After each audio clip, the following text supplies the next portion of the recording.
Today it's the end of September, y'all. The end of September. Wow. And I know, wow is right. We're concluding and wrapping up our theme, Facing the Fear. And this theme is, all month has been about looking at fear that is kind of inherent in our lives and turning to faith as we face those fears. And today I want to talk about the idea of embracing actually living in faith, and that's the title of my talk today, Living in Faith.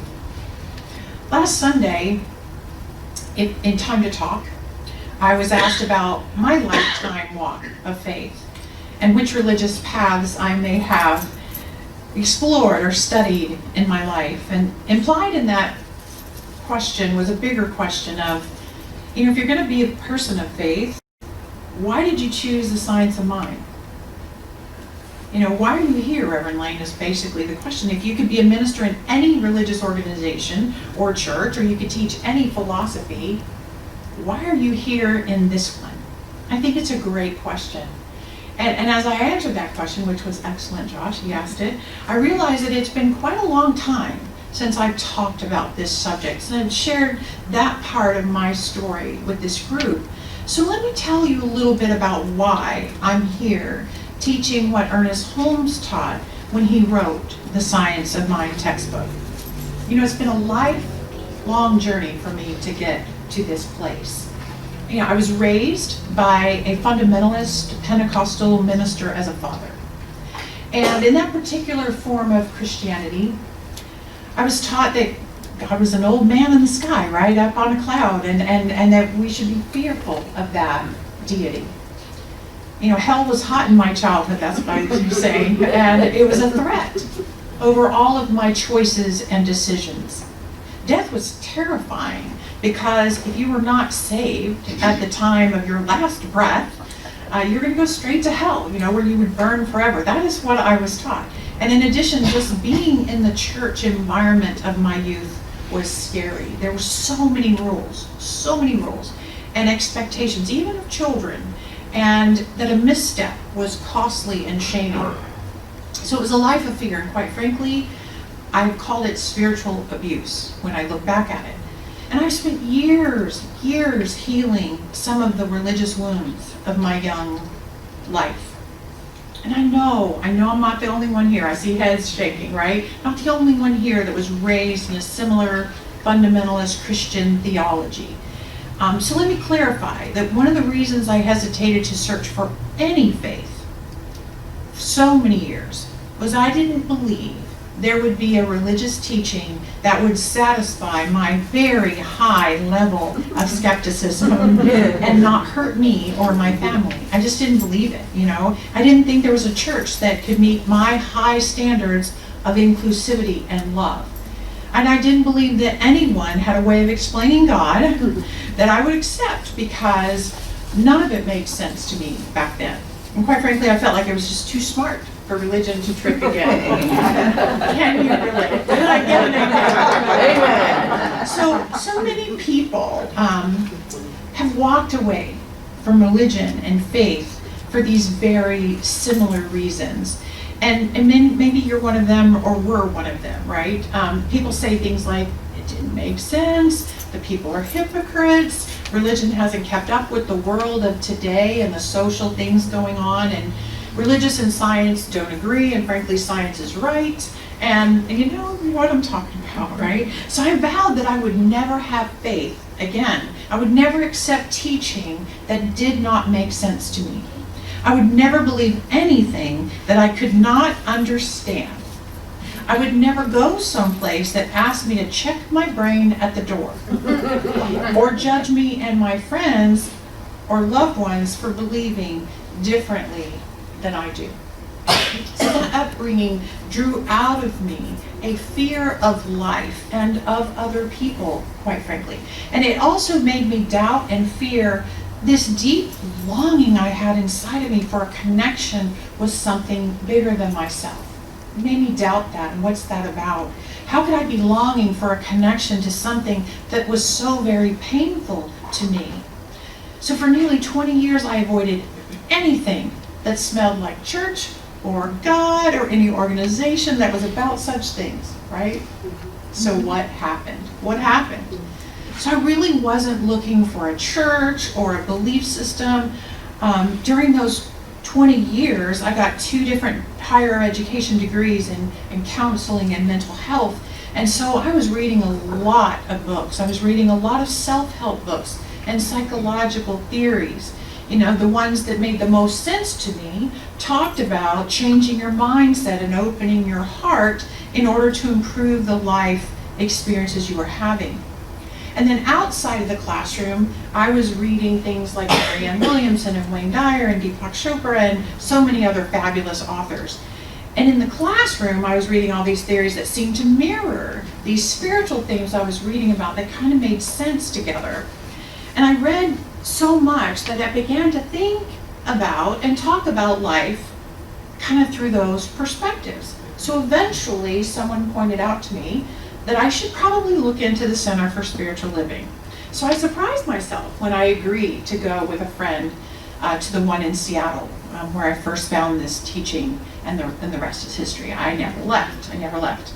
So like so many of you, when I found this philosophy and the Centers for Spiritual Living, I was shocked by the intelligence of it. I really was. I was delighted by the inclusivity of it too. Because as a child, you know, I really was taught to reject and condemn anyone who believed differently than I did.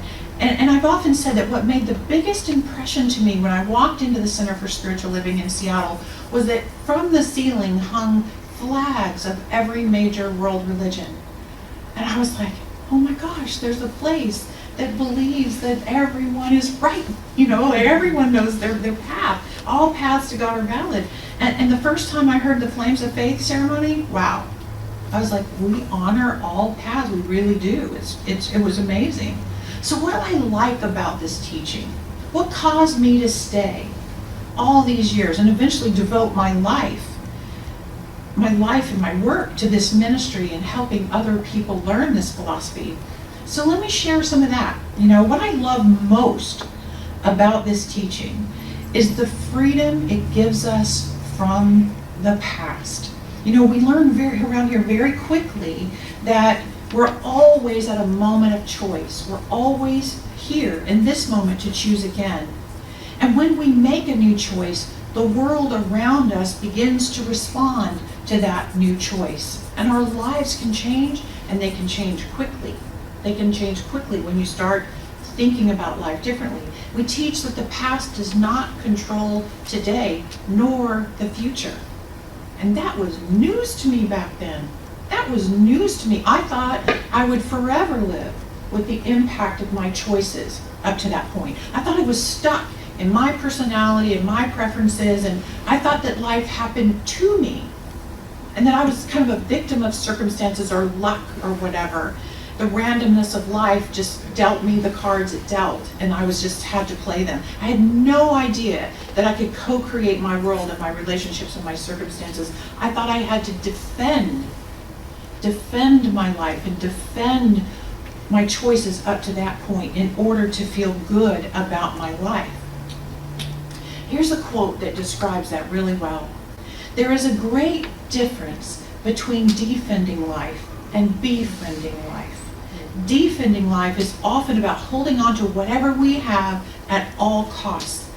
Befriending life may require us to take great risks, to let go over and over again until we finally surrender to life's own dream of itself. Until I found this teaching, I didn't have any tools to befriend my life. I didn't realize that life had a dream of itself, that I could relax and cooperate with the universe. I didn't understand that. I loved coming in here and learning that I had dominion and responsibility over the quality of my life. I always say the good news is that you create the quality of your life, and the bad news is you're responsible for creating the quality of your life. You know, once I stepped away from this idea that I was a victim and that there was a power for good in the universe, and a power, once I let go of the idea that there was a power of evil wielding power all around me, I began to see how everything that had happened up to that point had taught me the things I needed to understand to become stronger and more effective as a human being. I was free to influence the circumstances and situations in my life, and the more positive and fearless I could be, the more happiness I could experience and the higher quality my life could be. I also loved realizing that everyone is on their own path of evolution and growth and healing. Everybody's on their own path. You know, I was used to having to swallow whole and recite whatever I was taught. But here, the minister may teach something that doesn't make any sense to me, and I'm never forced to believe anything unless it rings true for me personally. So if what I'm saying doesn't resonate with you, just set it aside and listen for what does fit with your belief system, because we don't tell you what to think here. We encourage you to think and to understand that whatever you think is co-creating your experiences, but we don't tell you ever what to think. I love that. I love the freedom we all have to pick our perception, our perspective on any subject and build our own theology. We build our own theology here. Another reason I love this faith walk is that it looks at all religious and philosophical teaching from a metaphysical perspective, right? That means that we look for meaning beyond any literal meaning of a text or a story. You know, the Bible was only taken literally about 200 years ago. Before that, it was just considered an allegorical explanation of expanding consciousness. That's what the Bible was understood to be. So we may look at a passage from the Bible or the Quran or the Bhagavad Gita, Hindu writings, or Buddhist writings, but we're looking for common messages of oneness and universal truth that's contained in them. We're not studying and following someone else's experience of faith to worship them. We're studying them so that we can have our own individual experience of faith. That's the difference between religion and spirituality. And that difference really rang true for me. You know, I was talking to a friend the other day, and I pointed out that every major religion has similar stories in their writings. And these themes that they explore are written to help us understand our own stories, our own experiences. There are stories that illustrate oneness and taking care of each other. There are stories about birth and growth and death and rebirth. There are stories about developing your talents and your gifts and bringing them into service for the world. There are stories about love and betrayal, cause and effect. There are stories and analogies and allegories for us to consider and allow us to explore a library of inspirational writings from long ago and from more contemporary writers. Because in this place, we talk about such stories and we pick those that work for us, that make sense to us, and help us understand ourselves better. Ernest Holmes studied all religions and science and philosophies, and he kind of condensed them, and he taught three major things. And I can understand and have faith in the major themes that Ernest Holmes wrote about. First, he taught that God is all there is, meaning that everything is made up of energy or consciousness. And that's what he calls God, but other people call life force or just energy or love or whatever. It's called different things. But there's nothing outside of God and outside of life itself. And I can have faith in that. That makes sense to me, and I need not fear anything with that faith in my life. If everyone and everything is divine in consciousness, then what do I have to fear? Ernest Holmes also taught the golden rule, or the law of reciprocation. What you send out comes back to you. Treat others well and treat life well, and you will be treated well. And if you believe that the universe is a friendly place, and you treat it as such, you will find yourself in a friendly world treating you well too. And I can have faith and I can participate in that, in the law of circulation in my life. I need not fear when I know that I only send out good in my life. Therefore, only good shall come back to me. And if something appears to not be good, I haven't looked at it from the perspective of faith. To find that blessing that Ellen read about, right? The other thing he taught, the other big thing Ernest Holmes taught, is that we are creative beings living in a universe that responds to us when we create. He taught the law of attraction. He taught that we have power to use our personal energy of thought, of emotions, beliefs, and actions, and choices to change our lives for the better. And I've used the creative process enough to have faith in it as well. I need not fear the idea of being stuck because I'm capable of working with divine energy to shift that which needs shifting in my life. You know, and as we've heard, when we talk about faith, we've heard the Christian Bible says that faith without works is dead. We've heard that. And Judaism teaches us that action is what counts, not just intention. So what does that mean? Faith without works is dead. I think it means that when we have faith, we live. We live a life of love and service and belonging and truth and action. And that has been the case for me personally. This is called the Center for Spiritual Living, not the Center for Spiritual Reading or Praying or whatever. It's living. We live this faith. And once I learned that I could have faith in my new understanding of God as the life energy within me and the life energy within the entire universe, I came alive with the love of life. I realized that if I lived in a way that was actively loving others and helping others and actively loving myself and my own experiences, and then that enthusiasm would carry me forward into greater and greater things. Once I learned that I could have faith in the law of reciprocation, I came alive with this flow of forgiveness and release of anything that happened in my life before this day. I don't need to judge or concern myself with what other people have done or are doing. I need to live within my own life and create ways to serve myself and others beautifully. I took care to actively send out only that which I want to experience. I started trusting myself and others more when I found this faith. I started increasing my generosity, understanding that the life flows back to me. It's the law. It's the law. Once I learned that I could have faith that there were others on this path of love with me, I came alive with a sense of belonging in a community just like this one, right?